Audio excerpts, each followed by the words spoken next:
لا يتكلمون إلا من أذن له الرحمن وقال صوابا وقال الله سبحانه وتعالى من ذا الذي يشفع عنده إلا بإذنه উপস্থিত সম্মানিত মুসলিয়ানে কেরাম পর্দার আড়ালে অবস্থানরত মা ও বোনেরা, প্রশংসা জ্ঞাপন করছি সেই মহান মালিকের দরবারে, যার অশেষ মেহেরবানিতে সালাতুল জুমা আদায় করার জন্য মসজিদে যথাসময়ে উপস্থিত হতে পেরেছি। আল্লাহ সুবহানাহু ওয়া তাআলা তৌফিক দান করেছেন, তার শুকরিয়া জ্ঞাপনার্থে বলছি আলহামদুলিল্লাহ। সালাম বর্ষিত হোক বিশ্ব নবী সাইয়্যিদুল মুরসালিন খাতামান নবীন রাহমাতুল লিল আলামিন নবী মুহাম্মদুর রাসূলুল্লাহ সাল্লাল্লাহু আলাইহি ওয়াসাল্লামের উপর। সম্মানিত উপস্থিতি, বুধবার সংক্ষিপ্ত সময়ের ধারাবাহিক আলোচনার গত সপ্তাহের আলোচনার পরের থেকে শুরু ইনশাআল্লাহ বিষয় আশিরকুল আকবার, বড় শিরক সমূহ। গত সপ্তাহে আমরা যেখানে এসে থেমেছিলাম সেখান থেকে আজকে শুরু করব ইনশাআল্লাহ। বড় যে সকল শিরক রয়েছে তার ভিতরে দু একটি বিষয়ের উপরে কোরআন এবং সহিহ সুন্নাহ থেকে আলোচনা করব ইনশাআল্লাহ। وما توفيقي إلا بالله عليه توكلت وإليه أنيب رب اشرح لي صدري ويسر لي أمري واحلل عقدة من لساني يفقهوا قولي। বড় শিরকের একটি বিষয় ছিল আলিমুল গায়ব, অদৃশ্যের বিষয়ের চাবিকাঠি কেবলমাত্র আল্লাহ তাআলার হাতে। এই বিষয়ে আলোচনার শেষ অংশটুকু ছিল নবী মুহাম্মদ সাল্লাল্লাহু আলাইহি ওয়াসাল্লাম তিনিও গায়েব জানেন না। আজকের এই পয়েন্টের উপরে অল্প কিছু আলোচনা হবে। নবী সাল্লাল্লাহু আলাইহি ওয়াসাল্লাম গায়েব জানেন না, ফেরেশতারাও গায়েব জানে না, জিনেরাও গায়েব জানে না, একমাত্র আল্লাহ ছাড়া কেউ গায়েব জানেন না। এরপরের আলোচনার পয়েন্ট হচ্ছে শাফাআত, সুপারিশ। পরকালে আমাদের জন্য কে সুপারিশ করবে? সম্মানিত উপস্থিতি, রাসূল সাল্লাল্লাহু আলাইহি ওয়াসাল্লাম গায়েব জানেন না, বরং যতটুকু আল্লাহ তাআলা তাকে জানিয়েছেন এতটুকু ছাড়া আল্লাহর পক্ষ থেকে শুধুমাত্র তাকে যা জানানো হয়েছে এর বাইরে আর কিছু তিনি জানেন না। তবে অনেক বিষয়, অনেক ঘটনা এমন ঘটেছে রাসূল সাল্লাল্লাহু আলাইহি ওয়াসাল্লাম আগেই বলে দিয়েছেন ভবিষ্যতে কি হবে, কিয়ামতের দিন কি হবে, জান্নাতে কি হবে, জাহান্নামে কি হবে, এগুলি তো আল্লাহর রাসূল আগেই বলে দিয়েছেন। এমনকি দুনিয়াতে এমন কিছু ঘটনা তিনি উল্লেখ করেছেন, যেমন বদরের প্রান্তরে উপস্থিত হয়ে তিনি লাঠি দিয়ে আঘাত করে করে দেখিয়েছিলেন এই জায়গায় অমুক কাফের মৃত্যুবরণ করবে, এই জায়গায় অমুক কাফের মৃত্যুবরণ করবে। এরকম বিভিন্ন ঘটনা তিনি দুনিয়াতেই ঘটিয়েছেন, যেগুলি তিনি বলে দিয়েছেন আগে, যেগুলি সাধারণ মানুষ মনে করত বা সাধারণ মানুষ আগে পর্যন্ত কিছু মানুষ মনে করে রাসূল সাল্লাল্লাহু আলাইহি ওয়াসাল্লাম গায়েবের খবর জানেন, তাই তিনি বলে দিয়েছেন। কিন্তু আল্লাহ তাআলা এই প্রসঙ্গে বলছেন সূরা জিন এর 26 নম্বর আয়াত, আলিমুল গায়বি ফালা ইউযহিরু আলা গায়বিহি আহাদা ইল্লা মান ইরতাদা মির রাসূল। আলিমুল গায়ব, অদৃশ্যের খবর একমাত্র আল্লাহ তাআলাই রাখেন। তিনি আলিমুল গায়ব,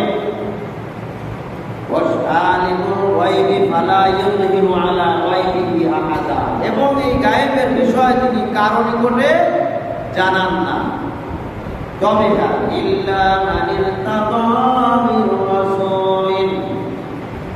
নিকট থেকে যে রাসূল, যে বার্তাবাহক তিনি প্রেরণ করেছেন, তাদেরকে যতটুকু জানিয়েছেন এতটুকু ছাড়া তারাও জানে না।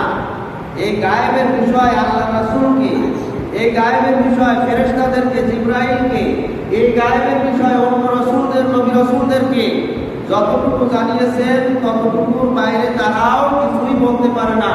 যতটুকু বলতে পেরেছেন, বলতে পারেন, এতটুকু কি আল্লাহ তাআলা তাদেরকে জানিয়েছেন তাই তারা বলতে পারেন। বনু মুস্তালিক যুদ্ধ থেকে ফেরার পথে রাসূল সাল্লাল্লাহু আলাইহি ওয়াসাল্লাম এক জায়গায় বিশ্রাম নেওয়ার জন্য অবস্থান করলেন।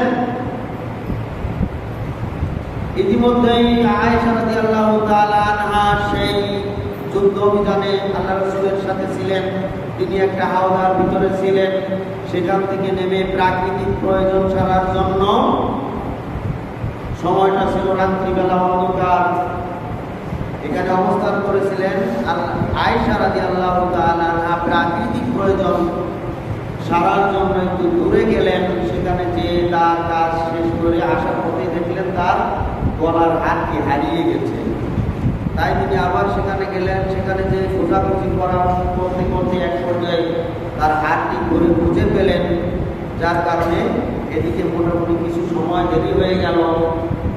এদিকে রাসূল সাল্লাল্লাহু আলাইহি ওয়াসাল্লামের কাফেলাও এখান থেকে চলে গিয়েছে।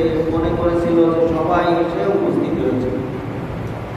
আয়েশা রাদিয়াল্লাহু তাআলা আনহা তার হাওদার মধ্যেই আছে এটা ভেবে নিয়েছিলেন, এবং তিনি ওজনে একটু হালকা ছিলেন, যার কারণে এই হাওদা যখন যারা উঠাচ্ছিলেন তারা মনে করছিলেন যে ভিতরেই হয়তো আয়েশা বসে আছে। ওই স্থান থেকে চলে গেছেন আয়েশা রাদিয়াল্লাহু তাআলা আনহা। সেখান থেকে ফিরে এসে এখানে এসে দেখেন কাফেলার লোকজন চলে গেছে।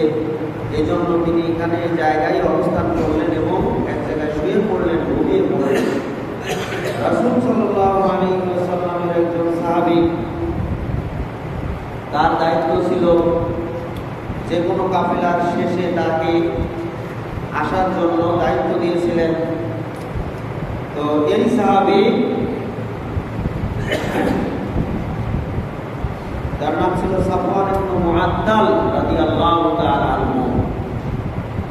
তার দায়িত্ব ছিল সর্বশেষ সবাই চলে যাওয়ার পরে কোনো কিছু ফেলে গেল কিনা এগুলো একটু তদারকি করার জন্য।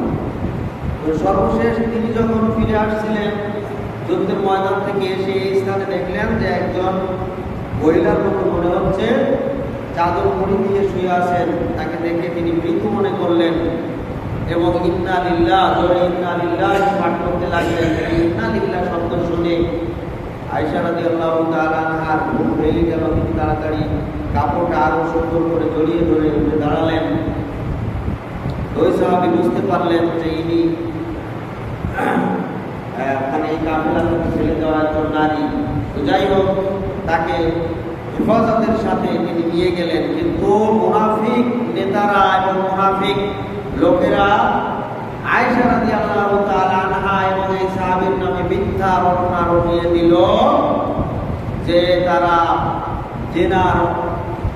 জেনায় লিপ্ত হয়েছে, ব্যভিচারে লিপ্ত হয়েছে।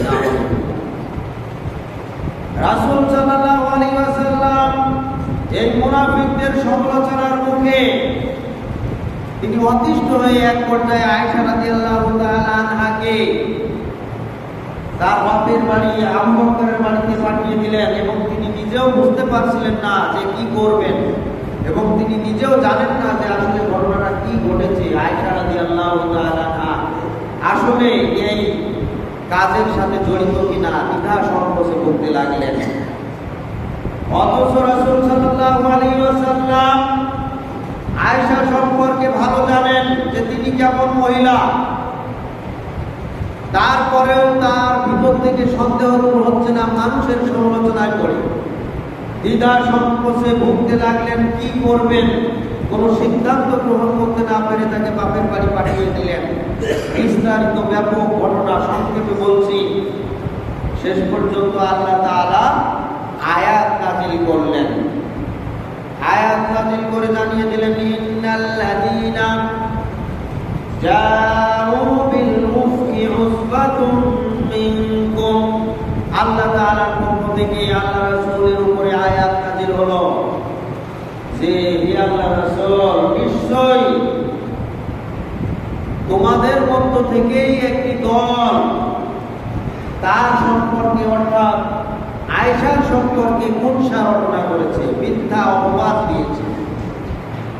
সূরা নূরের 11 নম্বর আয়াত অবতীর্ণ করার পরে রাসূল সাল্লাল্লাহু আলাইহি ওয়াসাল্লাম বুঝলেন যে এটা হচ্ছে মুনাফিক লোকদের কাজ। তারা একজন ঈমানদার মুমিনা নারীর প্রতি মিথ্যা তহমত দিয়েছে। এর আগ পর্যন্ত তিনি এই বিষয়ে স্পষ্ট বুঝতে পারেননি। তার মানে কি, তিনি গায়েবের খবর রাখেন না। এরকম বিভিন্ন ঘটনা আল্লাহ রাসূলের যুগে ঘটেছে, যেখানে সর্বশেষ আল্লাহর পক্ষ থেকে ফয়সালা দেওয়ার আগ পর্যন্ত তিনি বুঝতে পারেননি, জানেন না ঘটনাটা কি। বোঝা যাচ্ছে যে তিনি গায়েবের খবর জানতেন না, জেনেছেন অতটুকু যতটুকু আল্লাহ তাআলা জানিয়েছেন। শুধু তাই নয়, রাসূল সাল্লাল্লাহু আলাইহি ওয়াসাল্লাম তার পরিবারের লোকদেরকে ডেকে বলেছেন, তোমরা দুনিয়াতে আমার কাছ থেকে যা চাওয়ার চেয়ে নাও, আমি তোমাদেরকে দিতে চেষ্টা করব, দেব। কিন্তু জেনে রেখো, পরকালের ব্যাপারে আমি তোমাদের কোনো উপকার করতে পারবো না। তোমাদের নিজেদের আমলই তোমাদেরকে উপকার করবে। আমি তোমাদের একজন হিতাকাঙ্ক্ষী ব্যক্তি হলেও আমি সর্বশ্রেষ্ঠ রাসূল নবী হওয়া সত্ত্বেও তোমরা যদি তোমাদের নিজেদের আমল আখিরাতের সম্বল না বোঝাতে পারো, আমি তোমাদেরকে পরকালে মুক্তি দিতে পারবো না, মুক্তির ব্যবস্থা করতে পারবো না। قُلْ مَا كُنْتَ بِدْعًا مِنَ الرُّسُلِ। আল্লাহ তাআলা আল্লাহর নবীকে জানিয়ে দিলেন, হে নবী, আপনি আপনার এই নিকটতম আত্মীয় স্বজনদেরকে জানিয়ে দিন, মা কুনতা বিদআন মিনার রাসূল, আমি নতুন কোন রাসূল নাই, নতুন কোন নবী নই। আমি হচ্ছি অন্যান্য নবী রাসূলদের মতোই একজন নবী রাসূল, তবে শেষ রাসূল, শেষ নবী। ওয়ালা আদরি মা ইয়াফআলু বি ওয়ালা বিকুম। আমি নবী, আমি জানি না যে কিয়ামতের ময়দানে আল্লাহ তাআলা আমার সাথে কি আচরণ করবেন। আমি এও জানি না যে আল্লাহ তাআলা তোমাদের সাথে কি আচরণ করবেন। আমি আলিমুল গায়ব নই, আমি এত কিছু জানি না। আমাকে যতটুকু আল্লাহর পক্ষ থেকে জানানো হয়েছে অতটুকুই কেবল তোমাদেরকে জানিয়ে দেই। সুতরাং কিয়ামতের ময়দানে আমার সাথে আর তোমাদের সাথে কি আচরণ করা হবে আমা আদরি, আমি জানি না। ইন আত্তাবিউ ইল্লা মা ইউহা ইলাইয়া মির রাব্বি। বরং আমার প্রতিপালকের পক্ষ থেকে আমার প্রতি যা ওহী অবতীর্ণ করা হয় আমি তা অনুসরণ করি মাত্র। যতটুকু জানি, জানাই, এটা আল্লাহর পক্ষ থেকে, আমার রবের পক্ষ থেকে ওহী করা হয়, তাই জানাই। ওহী না করা হলে আমার ক্ষমতা নাই তোমাদেরকে কিছু জানানো। সুতরাং যেগুলি জানানো হয় এগুলি আর অদৃশ্যের বিষয় থাকে না, এগুলি দৃশ্যমান হয়, অর্থাৎ এগুলি জানার বিষয় হয়ে যায়।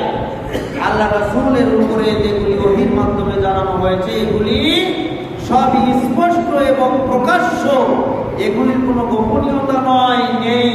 এগুলি অদৃশ্য বিষয়ও নয়, নেই, গায়েবের বিষয় নয়। এগুলি সবই হচ্ছে জানার বিষয় হয়ে গেছে। ফেরেশতারাও গায়েব জানেন না, এই ঘটনা আমরা সবাই জানি। আল্লাহ তাআলা যখন আদম আলাইহিস সালাতু ওয়াস সালামকে তৈরি করার পরে তার বিভিন্ন দুনিয়াবি জিনিসের নাম শিক্ষা দেওয়ার পরে বললেন, ওয়া আল্লামা আদাম আল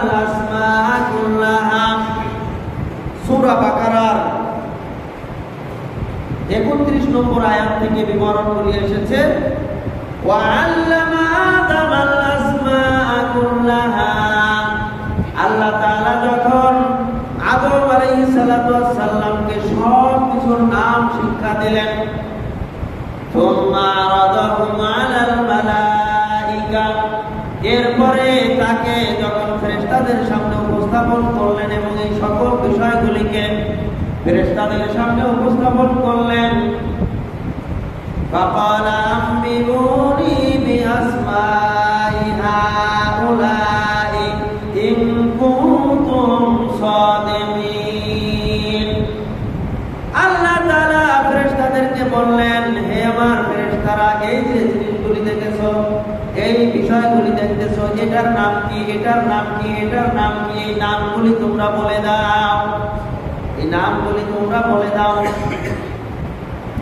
তখন ফেরেশতারা কি বললেন? ক্বালু সুবহানাকা লা ইলমা লানা ইল্লা মা আল্লামতানা। ক্বালু সুবহানাকা, ফেরেশতারা বলল, সুবহানাকা, হে আল্লাহ, আপনি পবিত্র, আপনি মহান। লা ইলমা লানা, আমাদের কোনো জ্ঞান নাই, আমরা অদৃশ্যের কোনো খবর রাখি না, আমরা ওই সকল বিষয় জানি না যেগুলি আপনি আমাদেরকে জানান নাই। আমাদেরকে যে জ্ঞান নাই সেগুলি আমাদের বলার ক্ষমতাও নাই। লা ইলমা লানা ইল্লা মা আল্লামতানা, ততটুকুই আমরা বলতে পারি যতটুকু আপনি আমাদেরকে শিক্ষা দিয়েছেন, জানিয়েছেন। এর বাইরে কোনো জ্ঞান, কোনো ক্ষমতা আমাদের নাই। লা ইলমা লানা, আমাদের কোনো জ্ঞান নাই। তাহলে ফেরেশতারা কি গায়েবের খবর জানে? ফেরেশতারা কি অন্য কিছু জানে যতটুকু আল্লাহ জানিয়েছেন তার বাইরে? তখন আল্লাহ তাআলা আদম আলাইহিস সালাতু ওয়াস সালামকে বললেন, ক্বালা ইয়া আদম, হে আদম, আম্বিউনি বিআসমাই হাউলাই, তুমি এবার এইগুলির নামগুলি বলে দাও। আদম আলাইহিস সালাম বলতে পেরেছেন? সব একটা একটা করে টপ টপ করে বলেছেন। কেন বলে দিলেন?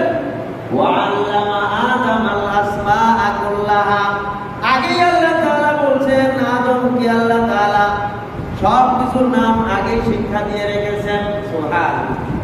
এজন্যই তিনি বলতে পারছেন, যদি শিক্ষা না দিতেন তাহলে কি বলতে পারতেন? আদমকে যদি না জানাতেন, না শিক্ষা দিতেন, তাহলে বলতে পারতেন না। আদমকে যেহেতু আগেই শিক্ষা দিয়েছেন তাই তিনি বলতে পারছেন। ফেরেশতাদেরকে শিক্ষা দেন নাই, জানান নাই, তাই তারা বলতে পারছে না। ক্বালা ইয়া আদামু আম্বিহুম বিআসমাইহিম, ফালাম্মা আনবাআহুম বিআসমাইহিম, এরপরে আদম আলাইহিস সালাম যখন এই সব কিছুর নামগুলি বলে দিল, তখন আল্লাহ তাআলা এবার ফেরেশতাদেরকে বললেন, আল্লাহ তাআলা বললেন, ফালাম্মা আনবাআহুম বিআসমাইহিম ক্বালা আলাম আকুল লাকুম, হে আমার ফেরেশতারা, তোমাদেরকে আমি বলি নাই কি, ইতিপূর্বে কি আমি বলি নাই, ইন্নী আ'লামুল গায়বাস সামাওয়াতি ওয়াল আরদ, ইন্নী আ'লামুল গায়বা, ইন্নী আ'লামু, নিশ্চয়ই আমি জানি, আল গায়বাস সামাওয়াতি ওয়াল আরদ, আসমান এবং জমিনের যত গায়বের বিষয়, অদৃশ্যের বিষয়, সব কিছু কে জানেন? আল্লাহ তাআলা জানেন, ফেরেশতারাও জানে না। ওয়া আ'লামু মা তুবদুনা ওয়া মা কুনতুম তাকতুমুন, আর আমি আল্লাহ তাআলা জানি যা কিছু তোমরা প্রকাশ্যে করো এবং যা কিছু তোমরা গোপনে করো, সব কিছুই আমি মহান রব্বুল আলামিন জানি। সুবহানাল্লাহ। ওয়াল্লাহু আলীমুম বিযাতিস সুদূর, গোপনে শুধু করো তো করো, গোপনে তোমরা অন্তরে যেটা কল্পনা করো সেটার খবর কে রাখে? আল্লাহ তাআলা। আল্লাহ তাআলা আলীমুম বিযাতিস সুদূর, মানুষের অন্তরের খবরও জানেন। এই পৃথিবীতে যত মানুষ এসেছে, যত মানুষ আসবে কিয়ামত পর্যন্ত, সমস্ত মানুষের কল্পনার জগতে যা যা কল্পনা করে, কল্পনা করতে দেরি আল্লাহর জানতে দেরি হয় না। সুবহান ওয়াল্লাহু আলিমুম বিযাতিস সুদূর। আল্লাহ তাআলা সব কিছু মানুষের অন্তরের সমস্ত খবর তিনি রাখেন। এর নাম হচ্ছে আলিমুল গায়ব। সুতরাং গায়বের চাবিকাঠি একমাত্র আল্লাহ তাআলার হাতে, এটা কেউ জানে না। ফেরেশতারা জানে না, জিনেরাও জানে না। জিনেরা গায়বের খবর জানে না। অনেক গণক আছে, জ্যোতিষী আছে যারা জিন হাসিল করে। এমনকি পীরদের মধ্যে অনেক ভণ্ড পীর আছে যারা নিজেদেরকে জাহির করার জন্য কুফরি কালাম করে জিন, দুষ্ট জিনদেরকে হাসিল করে তাদের মাধ্যমে কিছু বিষয় মানুষের আগাম বিষয় জানিয়ে দেয়, যেগুলি জিনের মাধ্যমে সংগ্রহ করে। তবে জিনেরা ওইগুলি হয়তো আর এক জায়গায় দেখে এসেছে, কি ঘটনা ঘটেছে সেইগুলি এসে তার পীর সাহেবকে অথবা তার গণককে, জ্যোতিষীকে বলে দেয়। অথবা আর একটা বিষয় আছে যে আসমানে ফেরেশতাদেরকে আল্লাহ তাআলা যখন দুনিয়াতে কিছু কাজের বিবরণ জানিয়ে দেন যে এই কাজটা এইভাবে করো, এইভাবে করো, তখন কিছু দুষ্ট জিনেরা ওই কথা আড়ি পেতে শোনার চেষ্টা করে এবং তাদেরকে প্রতিহত করার জন্য উল্কা নিক্ষেপ করা হয় আকাশে। আগুনের কুণ্ডলী এই দুষ্ট জিনদেরকে নিক্ষেপ করে প্রতিহত করা হয়। তারপরে দুই একটি কথা যদি শুনে ফেলে, ফেরেশতাদেরকে আল্লাহ তাআলা নির্দেশ দিচ্ছেন আসমানে, এখান থেকে দুষ্ট জিন হয়তো হাজারটা, লক্ষ কথার মধ্যে একটা কথা হয়তো শুনে ফেললো, সেটার সাথে এবার হাজার লক্ষ কথা, মিথ্যা কথা মিশ্রিত করে দুনিয়াতে প্রচার করার জন্য চেষ্টা করে। তার জ্যোতিষী, তার গণক অথবা তার এই ভণ্ড পীর ফকিরের কাছে এটা এসে বলে দেয়। সুলাইমান আলাইহিস সালামের একটি ঘটনা। সুলাইমান আলাইহিস সালামকে আল্লাহ তাআলা তার দোয়ার, তার আবেদনের প্রেক্ষাপটে তিনটা ক্ষমতা দিয়েছিলেন। তার মধ্যে একটা হচ্ছে জিনদের রাজত্ব আল্লাহ তাআলা সুলাইমানকে দান করলেন। সুবহান। এবং দুষ্ট জিনদেরকে তার অধীন করে দিয়েছিলেন, যে সকল দুষ্ট জিনদেরকে তিনি বিভিন্ন কাজে কর্মে লাগাতেন। এটা হচ্ছে সুলাইমান আলাইহিস সালামের জন্য খাস। আল্লাহর নবী বলছেন যে সুলাইমান আলাইহিস সালাম আল্লাহর কাছে দোয়া করে বললেন, ক্বালা রব্বি গফিরলি ওয়া হাবলি মুলকাল লা ইয়ানবাগি লি আহাদিন মিন বাদি ইন্নাকা আনতাল ওয়াহ্হাব। রব্বি, হে আমার রব, ইগফিরলি, আপনি আমাকে মাফ করুন, ক্ষমা করুন, ওয়া হাবলি, এবং আমাকে দান করুন, মুলকাল লা ইয়ানবাগি লি আহাদিন মিন বাদি, এমন একটা রাজত্ব আমাকে দান করুন, যে রাজত্ব আপনি আমার পরে আর কাউকে দিবেন না, আর কাউকে দিবেন না, আমাকে এরকম একটা রাজত্ব দান করুন। ইন্নাকা আনতাল ওয়াহ্হাব, নিশ্চয়ই আপনি মহাদাতা, আপনি ইচ্ছা করলেই আমাকে দিতে পারেন। আমি আপনার কাছে চাচ্ছি, আপনি আমাকে দান করুন। আল্লাহ তাআলা সুলাইমান আলাইহিস সালামকে দান করলেন। কি দান করলেন? ফাসাখখারনা লাহুর রিহা তাজরি বিআমরিহি রুখাআন হাইতু আসাব। ফাসাখখারনা, আমি তাকে দান করলাম, আমি তার জন্য করলাম, লাহুর রিহ, তার জন্য বাতাসকে, যে বাতাসকে তার অধীন করে দিলাম, তাজরি বিআমরিহি রুখাআন হাইতু আসাব।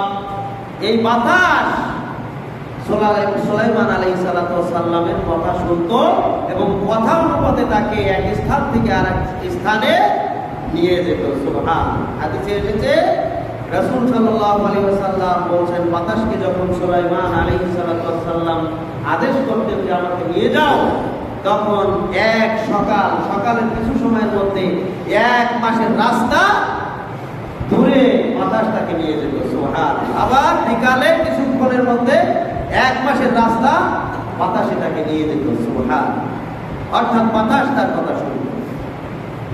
সমস্ত পশু পাখির কথা ভাষা তিনি বুঝতেন, এমনকি পিঁপড়ার ভাষাও তিনি বুঝতেন, সবার ভাষা বুঝতেন। এই ক্ষমতা আল্লাহ তাআলা সুলাইমান আলাইহিস সালামকে দান করলেন। সুলাইমান আলাইহিস সালামকে বিশেষ করে যে ক্ষমতা দান করলেন, সেই ক্ষমতার মধ্যে একটি গুরুত্বপূর্ণ ক্ষমতা হচ্ছে দুষ্ট জিনদেরকে আল্লাহ তাআলা সুলাইমানের অধীন করে দিলেন এবং তাদেরকে নিয়ে সুলাইমান আলাইহিস সালাম বিভিন্ন কাজকর্মে লাগাতেন, যেটা ওই দুষ্ট জিনেরা তাদের অনিচ্ছা সত্ত্বেও সুলাইমানের নির্দেশ পালন করতে হতো, হুকুম পালন করতে হতো, এছাড়া তাদের কোনো গতি ছিল না। সুলাইমান আলাইহিস সালামকে আল্লাহ তাআলা যখন বাইতুল মুকাদ্দাস নির্মাণ করার জন্য নির্দেশ দিলেন এবং সৈন্যবাহিনী হচ্ছে দুষ্ট জিনেরা, দুষ্ট শয়তানেরা, তাদের মাধ্যমে আল্লাহ তাআলা সুলাইমান আলাইহিস সালামকে অনুমতি দিলেন বাইতুল মুকাদ্দাস নির্মাণ করার জন্য। সুলাইমান আলাইহিস সালাম এবার তাদেরকে নিয়ে কাজ করা শুরু করে দিলেন, বাইতুল মুকাদ্দাস নির্মাণ করা শুরু করে দিলেন, পুনর্নির্মাণ। এর আগে আরো নির্মাণ হয়েছে, আবার নষ্ট হয়েছে, এটা আবার নির্মাণের প্রয়োজন হচ্ছে সুলাইমান আলাইহিস সালামের যুগের শেষ দিকে এসে। দুষ্ট জিনদেরকে দিয়ে এটা নির্মাণ করাচ্ছেন, কিন্তু তারা এই কাজগুলো পরিশ্রম, কঠোর পরিশ্রমের কাজ, এই কাজগুলো করছে সুলাইমান আলাইহিস সালামের নির্দেশ মোতাবেক, কারণ তার নির্দেশ অমান্য করার ক্ষমতা তাদের নাই, তাদের উপরে শাস্তি জারি হয়ে যাবে। কিন্তু কাজ শেষ হলো না, সুলাইমান আলাইহিস সালামের হায়াত শেষ হয়ে গেল। হায়াত শেষ হয়ে গেছে, কাজ শেষ হয় না, কাজ এখনো আরো 1 বছর লাগবে, কিন্তু তার হায়াত শেষ। হায়াত শেষ হলে কি আর বাঁচবে? ফাইদা জাআ আজালুহুম লা ইস্তাখিরুনা সাআতান ওয়া লা ইস্তাকদিমুন।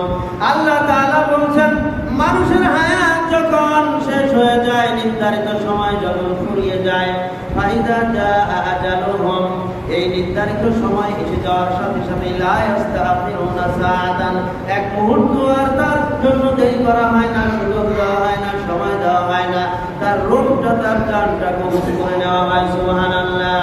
ওয়ালা ইস্তাকদিমুন, আবার নির্ধারিত সময়ের 1 মুহূর্ত আগেও কারো জান নেওয়া হয় না, নির্ধারিত সময়েই নেওয়া হয়।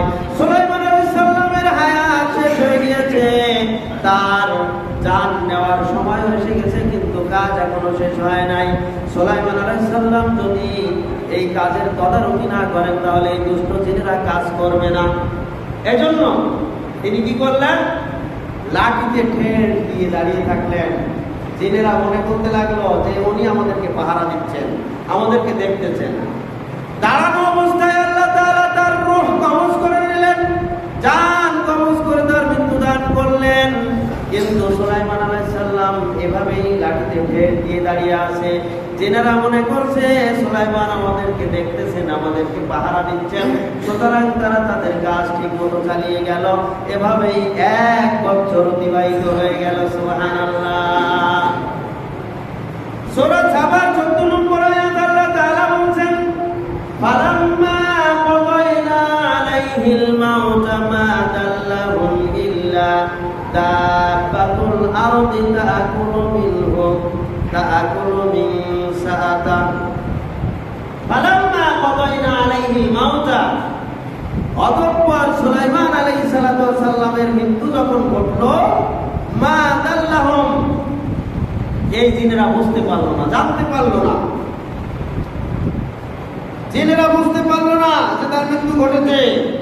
আলা মাউতিহি ইল্লা দাব্বাতুল আরদ, কখন জানতে পারলো? জানিয়ে দিল কেবল মাটির পোকা, ওই পোকা লাঠি মাটির সাথে দাঁড়িয়ে আছে, আর সুলাইমানের লাশ ঠেল দেওয়া আছে, দাঁড়িয়ে আছে। এখান থেকে আরেকটা প্রমাণ হচ্ছে যে নবী রাসূলদের লাশ কখনো নষ্ট হয় না, যেভাবে মারা যায় কিয়ামত পর্যন্ত আল্লাহ তাআলা ওভাবেই ওই লাশটাকে সংরক্ষণ করেন। সুবহানাল্লাহ। সুলাইমান আলাইহিস সালাম মৃত্যুবরণ করেছেন, কিন্তু লাশ বসবে হবেও না। আল্লাহ তাআলা এইভাবে তরতাজা লাশ রেখে দিবেন। এটাই হচ্ছে নবী রাসূলদেরকে আল্লাহ তাআলার পক্ষ থেকে সম্মান মর্যাদা। এভাবেই সুলাইমানের মর্যাদা আল্লাহ তাআলা দিয়েছেন। তার লাশটা এভাবে তাজা মানুষের মতো দাঁড়িয়ে আছে, কিন্তু রূহ নাই। মাটির সাথে লাঠি ঠেক দেওয়া, লাঠি দিয়ে আস্তে আস্তে উই পোকা উঠতে উঠতে ভিতর থেকে ঘুরে ঘুরে খেতে খেতে এক সময় দেখা গেল 1 বছরের মধ্যে ভিতরের অংশ খেয়ে ফেলেছে। লাঠির মজবুতি এখন আর নাই। হঠাৎ করে লাঠিটা পড়ে গেলে এবার সুলাইমান আলাইহিস সালাম তিনিও পড়ে গেলেন। লাঠি নাই, তিনিও পড়ে গেলেন। যখন পড়ে গেল, জিনেরা বুঝতে পারলো, হায় রে, এই যে লাঠি, লাঠির তো এখন কিছুই নাই। ভালো করে খেয়াল করে দেখলো যে উই পোকা লেগে লাঠিটা শেষ করে দিয়েছে। তখন বুঝতে পারলো, হায় রে, এটা তো আরো অনেক আগেই, সুলাইমান আলাইহিস সালাম তো অনেক আগেই মারা গেছে, আমরা করলাম কি? এর মধ্যে কি বাইতুল মুকাদ্দাস নির্মাণ শেষ হয়ে গেছে। সুবহানাল্লাহ।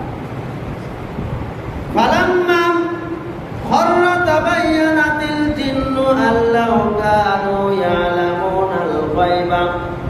এরপরে জিনেরা যখন বুঝতে পারল যে সুলাইমান আলাইহিস সালাম আগেই মারা গিয়েছেন, তখন তারা আফসোস করে বলতে লাগলো, লাউ কানু ইয়ালামুনাল গায়বা, যদি আমরা জানতাম গায়বের বিষয়, আমরা যদি জানতাম যে তিনি মারা গেছেন, মা লাবিথু ফিল আযাবিল মুহিন, তাহলে লাঞ্ছনাদায়ক কষ্টের মধ্যে, শাস্তির মধ্যে, এই কষ্টের পরিশ্রমের মধ্যে আমাদের এতদিন থাকা লাগতো না।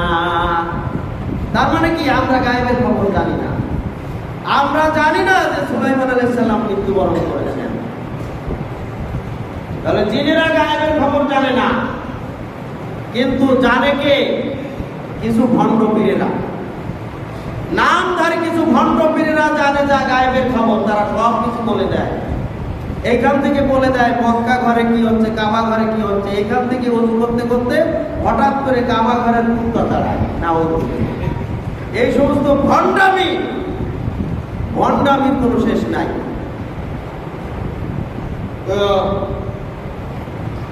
গায়বের খবর একমাত্র আল্লাহ তাআলা জানেন, এটা বিশ্বাস করতে হবে। আর কেউ জানে না।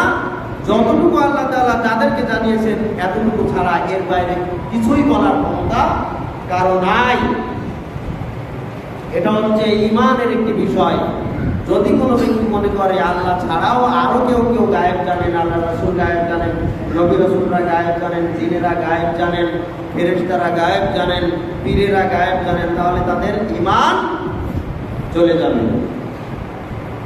আর একটা হচ্ছে পীর সাহেবেরা তাদেরকে সুপারিশ করে, শাফাআত করে কিয়ামতের মাঠে তাদেরকে জান্নাতে নিয়ে যাবে।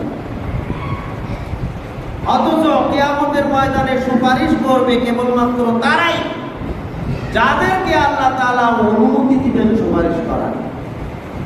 আল্লাহ তাআলা যে সকল ব্যক্তিরা, যে সকল পীরেরা, ভণ্ডরা দাবি করে বলে থাকে আমরা তোমাদেরকে সুপারিশ করে জান্নাতে নিয়ে যাব, তাদেরকে লক্ষ্য করে বলতেছেন, মান যাল্লাযী ইয়াশফাউ ইনদাহু ইল্লা বিইذনি। আয়াতুল কুরসির মধ্যে আছে না, মান যাল্লাযী ইয়াশফাউ, কার এমন ক্ষমতা রয়েছে, কে এমন অধিকার রাখে, কার এমন শক্তি রয়েছে, ইয়াশফাউ ইনদাহু, আল্লাহর নিকটে সুপারিশ করবে, শাফাআত করবে, ইল্লা বিইذনিহি, তার অনুমতি ছাড়া, আল্লাহর অনুমতি ছাড়াই কেউ সুপারিশ করবে। এরকম ক্ষমতা কি কারো আছে? এরকম ক্ষমতা কোন নবী রাসূলদেরও হবে না, এমনকি আল্লাহর রাসূলেরও হবে না। আল্লাহর রাসূলকেও আল্লাহ তাআলা যতক্ষণ পর্যন্ত সুপারিশের অনুমতি না দিবেন ততক্ষণ পর্যন্ত তিনিও সুপারিশ করতে পারবেন না। আর এই পীরেরা বলে থাকে কি, আরে আমরা তোমাদেরকে সুপারিশ করে পার করে নিয়ে যাব না। এ সম্পর্কে লম্বা একটা হাদিস আমরা সকলেই জানি, তারপরেও আমাদের শিক্ষার জন্য বলছি। সহিহ বুখারীর ৭৪৪৪ নম্বর হাদিস, আরো বিভিন্ন হাদিসে এসেছে। হাদিসটি আনাস বিন মালিক রাদিয়াল্লাহু তাআলা আনহু থেকে বর্ণিত। নবী মুহাম্মদ সাল্লাল্লাহু আলাইহি ওয়াসাল্লাম তিনি বলেছেন যে যে কিয়ামতের ময়দানে এত ভয়াবহ পরিস্থিতি তৈরি হবে, সৃষ্টি হবে, যে সমস্ত হাসরের মানুষেরা দিশেহারা হয়ে যাবে। ভালো মন্দ সকলেই এক পর্যায়ে, প্রথম পর্যায়ে তারা একবারে পাগলের মতো হয়ে যাবে। সমস্ত হাসরবাসীরা দৌড়াতে দৌড়াতে চলে যাবে আদম আলাইহিস সালামের কাছে। আদম আলাইহিস সালামকে বলবেন, আপনি সৃষ্টির প্রথম মানুষ, প্রথম নবী, প্রথম ব্যক্তি। আপনাকে আল্লাহ তাআলা জান্নাতে সৃষ্টি করে জান্নাত দান করেছেন। আপনার অনেক গুণ ক্ষমতা রয়েছে। আপনাকে তৈরি করার পরে ফেরেশতাদেরকে দিয়ে আপনাকে সিজদা করানো হয়েছে। আপনার কত মর্যাদা আল্লাহ তাআলা দান করেছেন। সুতরাং আপনি আমাদের জন্য একটু আল্লাহর কাছে সুপারিশ করেন, শাফাআত করেন। তখন আদম আলাইহিস সালাম বলবেন যে, হে হাসরবাসী মানুষেরা, আল্লাহর সামনে দাঁড়ানোর মতো ক্ষমতা আমার আজকের নাই। আল্লাহর কাছে সুপারিশ করা তো দূরের কথা, আল্লাহর সামনে দাঁড়াবো এই ক্ষমতা আজকের আমার নাই। আজকের আমি হারিয়ে ফেলেছি, কারণ আমি আদম এত ক্ষমতা সম্পন্ন একজন ব্যক্তি হওয়া সত্ত্বেও, এত মর্যাদার অধিকারী হওয়া সত্ত্বেও আমি একটা ভুল করেছিলাম। যে ভুলটা ছিল, আমি আল্লাহ তাআলার নিষিদ্ধ একটা ফল খেয়ে ফেলেছিলাম। আমার জীবনে একটা ভুল করেছিলাম। এই ভুলের কারণে আল্লাহর সামনে আমি আজকে যেতে পারবো না। বরং তোমরা যাও, পৃথিবীর সর্বপ্রথম নবী রাসূল নূহ আলাইহিস সালাম, সমস্ত হাসরের মানুষেরা কাঁদতে কাঁদতে ছুটে নূহ আলাইহিস সালামের কাছে যাবেন।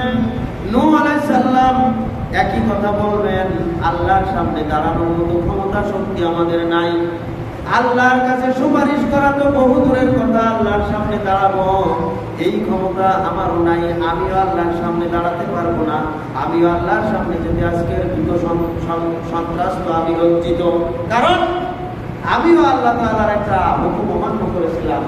যদিও আল্লাহ তাআলার হুকুম দেওয়ার আগেই করেছিলাম, সেটা ছিল আমার সন্তানের জন্য আমি দোয়া করেছিলাম। যে সন্তান ছিল কাফের, আমি কাফেরের জন্য দুনিয়াতে দোয়া করেছিলাম, সুপারিশ করেছিলাম আল্লাহর কাছে, যার কারণে আল্লাহ তাআলা আমাকে ধমক দিয়েছিলেন। এবং আর দ্বিতীয়বার যদি এই কাজ করি, তাহলে আল্লাহ তাআলা আমাকে নবুয়তের খাতা থেকে, ইমানদারের খাতা থেকে নাম কেটে দিবেন বলে হুমকি দিয়েছিলেন। সেই আল্লাহর সামনে আমি আজকে দাঁড়াবো কিভাবে, যে আমি আমার কাফের সন্তানের জন্য আল্লাহর কাছে দোয়া করেছিলাম। বরং তোমরা যাও, আল্লাহর সবচেয়ে প্রিয় বন্ধু খলিল, আল্লাহ তাআলা যাকে খলিলুল্লাহ উপাধি দিয়েছেন, মুসলিম জাহানের পিতা বলে যাকে আল্লাহ তাআলা নিজেই আখ্যা দিয়েছেন, বিল্লাতা আবিকুম ইব্রাহিম ওয়া সাম্মাকুমুল মুসলিমিন। তোমাদের জাতির পিতা হচ্ছে ইব্রাহিম আলাইহিস সালাম। সেই ইব্রাহিম আলাইহিস সালামের কাছে তোমরা চলে যাও, হয়তো তিনি আল্লাহর কাছে সুপারিশ করবেন, শাফাআত করবেন। সমস্ত হাসরবাসীরা কাঁদতে কাঁদতে সবাই ইব্রাহিম আলাইহিস সালামের কাছে চলে যাবেন। ইব্রাহিম আলাইহিস সালাম একই কথা বলবেন, আল্লাহর সামনে আমি দণ্ডায়মান হতে পারবো না, দাঁড়াতে পারবো না, কারণ আল্লাহর খলিল হওয়া সত্ত্বেও, আল্লাহর এত প্রিয় ভাজন ব্যক্তি হওয়া সত্ত্বেও আমার জীবনে আমিও ভুল করেছিলাম। ভুল আমার ইচ্ছাই করি নাই, অনিচ্ছাই করেছি। 3টা ক্ষেত্রে আমি এমন কথা বলেছিলাম যে এই কথাটা সরাসরি মিথ্যা কথা না হলেও তাওরিয়া, যেটাকে মুখ দিয়ে বলে একরকম, কিন্তু যাকে বলা হচ্ছে সে মনে করে আর এক রকম, উদ্দেশ্য আর এক রকম মনে করে। আমি বলেছিলাম আমি অসুস্থ। যখন আমাকে ডাকা হয়েছিল তাদের মেলায়, ঠাকুরের মেলায় যাওয়ার জন্য, তখন আমি বলেছিলাম কি, আমি অসুস্থ। আসলে শারীরিক অসুস্থ ছিলাম না, মানসিক অসুস্থ ছিলাম, কিন্তু তারা বুঝে নিয়েছিল শারীরিক অসুস্থতার কথা। আমার স্ত্রীকে নিয়ে যখন ওই কাফের বাদশার এলাকায় গিয়েছিলাম, আমাকে জিজ্ঞাসা করা হয়েছিল, আমি বলেছিলাম ও হচ্ছে আমার বোন। আসলে সেই সময় সে আমার মুসলিম বোন ছিল, কিন্তু তারা বেঁধে নিয়েছিল বলছে ওর বাবার ওরজাত বোন, সন্তান তার বোন। এভাবেই 3টা কথা বলেছিল, যেটা ছিল তাওরিয়া, যেটার অনুমোদন ইসলাম দিয়েছে, আল্লাহর পক্ষ থেকে দেওয়া হয়েছে। তারপরেও তিনি আল্লাহর সামনে দাঁড়াতে লজ্জা বোধ করবেন এবং তিনি সংকোচ বোধ করবেন যে আমি আল্লাহর সামনে দাঁড়ানোর ক্ষমতা রাখি না। তার কাছে সুপারিশ করা তো বহু দূরের কথা। বরং তোমরা যাও মূসা আলাইহিস সালামের কাছে। মূসা ছিলেন এমন একজন নবী, এমন একজন রাসূল যার সাথে আল্লাহ তাআলা সরাসরি কথা বলেছেন। ওয়া কাল্লামাল্লাহু মূসা তাকলিমা। মূসা আলাইহিস সালামের সাথে আল্লাহ তাআলা সরাসরি কথা বলেছেন। সুবহানাল্লাহ। তাকে আল্লাহ তাআলা মর্যাদা দান করেছেন, সম্মান দিয়েছেন। সুতরাং তোমরা সকলেই তার কাছে যাও। সমস্ত হাসরবাসী মানুষেরা কাঁদতে কাঁদতে তার কাছে যাবে, একটু সুপারিশ করার জন্য, শাফাআত করার জন্য, আল্লাহর নিকটে সুপারিশ করার জন্য তাকে আহ্বান জানাবে। মূসা আলাইহিস সালাম বলবেন, আমি আল্লাহর সামনে দাঁড়াতে পারবো না, কারণ আমার জীবনে আমি একটা অন্যায় করেছিলাম। অন্যায়ভাবে যদিও আমি বুঝতে পারি নাই, যদিও আমি জানতে পারি নাই যে একজন কিন্তিকে আমি ঘুষি মারার সাথে সাথে মারা যাবে, এটা আমি বুঝতে পারি নাই, আমার অনিচ্ছায় হয়েছিল। তারপরেও এটা অপরাধ ছিল। এই অপরাধ করার কারণে একজন নিরপরাধী ব্যক্তিকে মেরে ফেলার মতো অপরাধ সে করে নাই, তারপরে তাকে আমি যে মারলাম, এই অপরাধের কারণে আল্লাহর সামনে আমি দাঁড়াতে পারবো না। সুপারিশ করা তো বহু দূরের কথা, বরং তোমরা ঈসা আলাইহিস সালামের কাছে যাও, যাকে আল্লাহ তাআলা কোনো পাপ ছাড়াই সরাসরি আল্লাহর পক্ষ থেকে রূহ প্রেরণের মাধ্যমে, তার মায়ের গর্ভে রূহ ঢুকে দেওয়ার মাধ্যমে তাকে দুনিয়াতে ভূমিষ্ঠ করেছেন এবং তাকে সম্মানিত করেছেন, মনোনীত করেছেন। জন্মের আগে থেকেই আল্লাহ তাআলা তাকে মনোনীত করে দুনিয়াতে প্রেরণ করেছেন, তাকে রাসূল করে প্রেরণ করেছেন। দুনিয়াতে আসার সাথে সাথেই তিনি আল্লাহর রাসূল হিসাবে মনোনীত হিসাবে ঘোষণা করেছেন। শিশু অবস্থায় তিনি আল্লাহর শাহাদাত প্রদান করেছেন, সাক্ষ্যবাণী প্রদান করেছেন এবং তিনি নিজেকে রাসূল হিসাবে ঘোষণা দিয়েছেন। দোলনায় থাকা অবস্থায়, শিশু অবস্থায় তিনি কথা বলেছেন। এই ক্ষমতা আল্লাহ তাআলা তাকে দিয়েছেন। তার কাছে যাও, সে অনেক মর্যাদার অধিকারী। সমস্ত হাসরের মানুষেরা কাঁদতে কাঁদতে ঈসা আলাইহিস সালামের কাছে যাবেন। ঈসা আলাইহিস সালাম একই কথা বলবেন, আমাকে আল্লাহ তাআলা পাপ ছাড়াই দুনিয়াতে পাঠিয়েছেন। এটা আমার জন্য একটা দুনিয়ার মানুষের পক্ষ থেকে, কিছু মানুষের পক্ষ থেকে গালি, এমনকি কিয়ামতের মাঠে, এবং আমাকে আল্লাহর পুত্র বানিয়েছে এই সমস্ত কিছু মানুষ, যার সম্পর্কে কিয়ামতের মাঠে আল্লাহ তাআলা আমাকে জিজ্ঞাসা করবেন যে তোমাকে কেন আমার পুত্র বানানো হলো। তখন ঈসা আলাইহিস সালাম বলবেন যে হে আল্লাহ, এটা আমি মারা যাওয়ার পরে হয়েছে, আমি কিছুই জানতাম না। তারপরেও কি এই ব্যাপারে জিজ্ঞাসিত হতে হবে? আমি কিভাবে সেই রবের সামনে গিয়ে সুপারিশ করবো? আমার চিন্তা নাই, শক্তি নাই। আল্লাহর সামনে দাঁড়ানোর ক্ষমতা কারো থাকবে না। আল্লাহ তাআলা বলছেন, লা ইয়াতাকাল্লামুনা ইল্লা মান আযিনা লাহুর রহমান।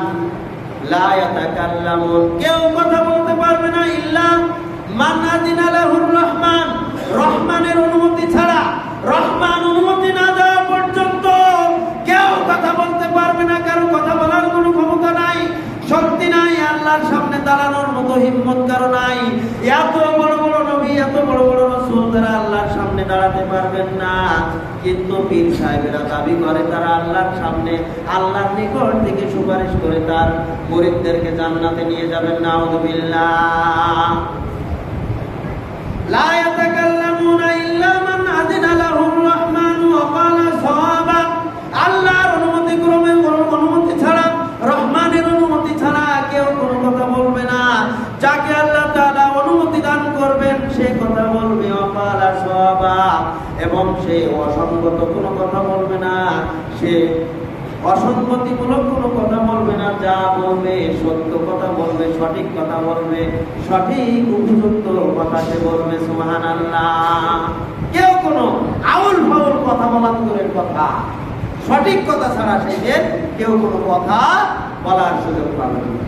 ঈসা আলাইহিস সালাম বলবেন, যাও সকলে চলো, আমরা সর্বশ্রেষ্ঠ নবী, সর্বশ্রেষ্ঠ রাসূল, আল্লাহ তাআলা যাকে সুপারিশের অনুমতি দান করবেন, আল্লাহ তাআলা যাকে শাফাআতের কান্ডারি বানিয়েছেন, সেই নবী মুহাম্মদুর রাসূলুল্লাহ সাল্লাল্লাহু আলাইহি ওয়াসাল্লামের দরবারে আমরা যাই এবং তার কাছে সুপারিশের অনুমতি চাই।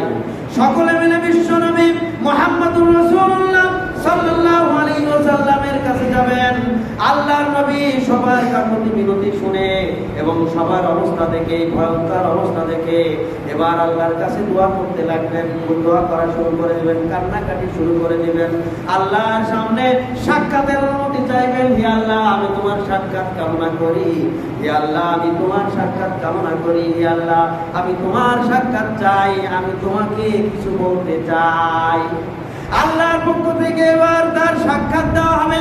সর্বপ্রথম আল্লাহ তাআলার সাথে দিদারে ইলাহি লাভ করবেন, সাক্ষাৎ, সরাসরি সাক্ষাৎ লাভ করবেন বিশ্ব নবী মুহাম্মদুর রাসূলুল্লাহ সাল্লাল্লাহু আলাইহি ওয়াসাল্লাম। তাকে আলাদাভাবে আল্লাহ তাআলা ডেকে নেবেন, ডেকে নিয়ে আল্লাহ তাআলা তার সামনে দেখা দিবেন। সুবহানাল্লাহ।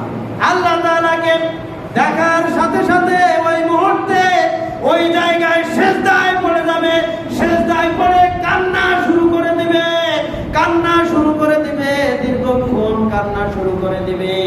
আর আল্লাহ তাআলার শুকরিয়া আদায় করবে, প্রশংসা আদায় করবে, এমন ভাবে শুকরিয়া আদায় করবে, এমন ভাবে প্রশংসা আদায় করবে, যেই প্রশংসার বাণী, যেই শুকরিয়ার বাণী আল্লাহ তাআলার পক্ষ থেকে তাকে বিশেষভাবে শিক্ষা দেওয়া হবে।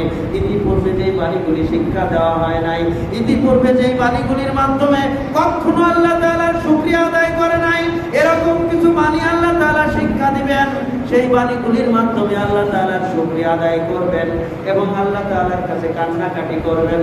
আল্লাহ তাআলাও এভাবেই যতক্ষণ চাইবেন ততক্ষণ পর্যন্ত তিনি সিজদায় পড়ে থাকবেন।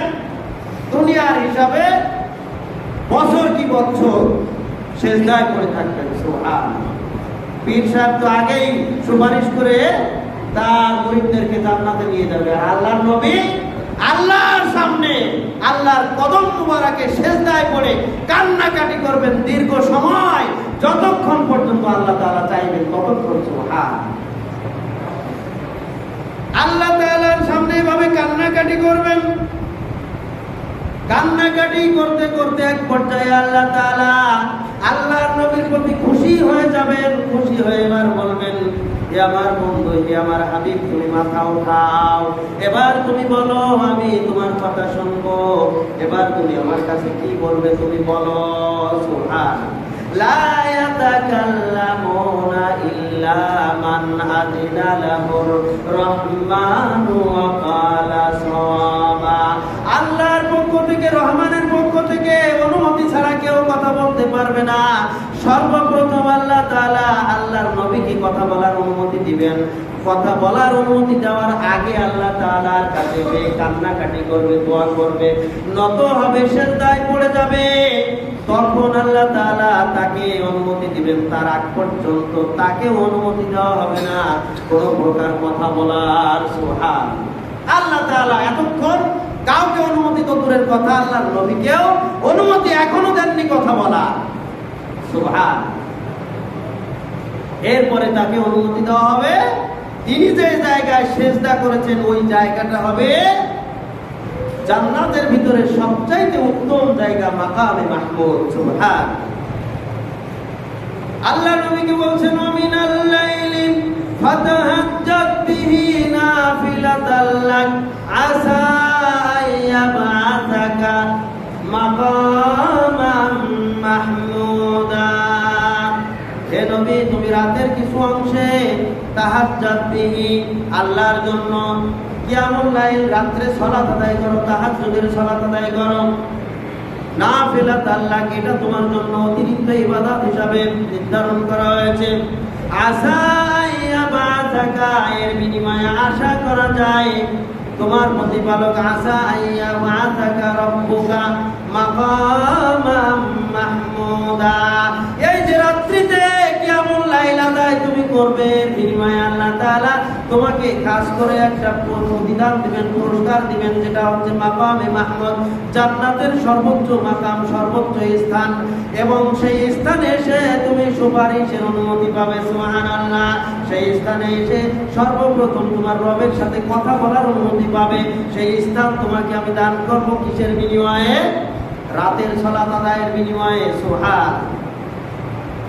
এবং আল্লাহর নবী বলেছেন, যে ব্যক্তি আযানের পরে আমার ওই মাকামে মাহমুদ চাওয়া চেয়ে দোয়া করবে, আমি বিশ্ব নবী তার জন্য সেই দিন আল্লাহর কাছে সুপারিশ কামনা করব যেন আল্লাহ তাআলা তাকে মাফ করে দিয়ে জান্নাতি করে দেন। সুবহানাল্লাহ।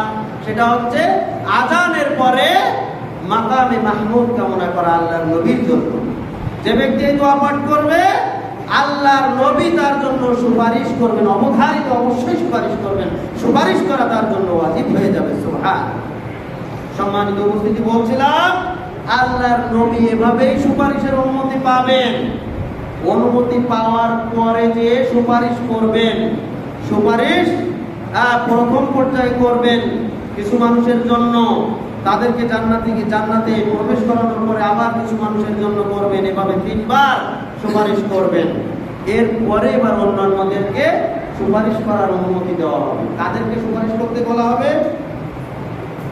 রাসূল সাল্লাল্লাহু আলাইহি ওয়াসাল্লামের পরে সুপারিশ করবেন ঈমানদার ব্যক্তিরা। ওলিয়া আউলিয়া সুপারিশ করবে। ওলিয়া আউলিয়া কারা এটাই তো আমরা জানি না।